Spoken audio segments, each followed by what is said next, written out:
عملت اوردر محترم كده من امازون في العروض بتاعه التخفيضات، وده جزء من الحاجات اللي جبتها. البطاريات ديت لسه عايز اجربها، دي بطاريات قابله لاعاده الشحن، دي اس دي كارد ريدر. جبتها ليه بقى؟ انا جبت دي بالتحديد عشان اقرا عليها الميموري كارد دي. الميموري كارد دي كانت عندي في تليفون قديم، والفضول واكلني اعرف ال 64 ميجا دول ايه اللي جواها، اشتريت عشانها مخصوص الاس دي كارد دي. في كمان البتاع ده نبعوف، بس ده هيبقى له فيديو منفصل، والبسكوت بالكاكاو ده برضه له فيديو منفصل، والشنطه دي باعتين معاها الباكج ده بتاع الستور اسمه زوبه QR بتاعهم هم. الحاجات دي انا دافع ثمنها على فكره، شاريها من امازون، بس انا حبيت اوريكم يعني حتى الباكج بتاع الستور. المفروض ان الشنطه دي تحل محل الكرتونه الجميله دي. شايفين بقى كرتونه الاسلاك دي؟ الكرتونه دي كلها كابلات وكونكتورات وموال ازرق. فتعالوا بقى في الفيديو ده نشوف الشنطه شكلها عامل ازاي من جوه، واجربها ونعبي الاسلاك ونشوف خدت قد ايه. تعالوا نجربها. ده شكل البروشور اللي بيجي مع الشنطه، يعني شكل التنظيمه بتاعتها من جوه. ده شكل الشنطه من جوه،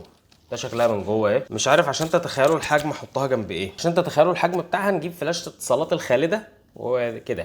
فهي مش حاجه كبيره يعني. طب على بركه الله نقسم ونرجع لكم. خلاص قبل ما اقسم اوريكم دي اسمها كي تشين اورجانيزر، يعني دي منظم للمفاتيح. والحجم بتاعها لما تشوفها على الويب سايت مش يعني لا، شكلها على الويب سايت كبير، انما هي هنا صغيره جدا. يعني هي هنا صغيره جدا، وهو المفروض طبعا انها تبقى صغيره علشان تبقى سهل انك تحطها في جيبك. هنشوف يعني، برضه هجربها واعمل لها فيديو منفصل. ده منظر الشنطه بعد الترتيب. طب هل خدت كل حاجه؟ طبعا واضح يعني الاجابه واضحه، لا ما خدتش كل حاجه. طب نقفلها.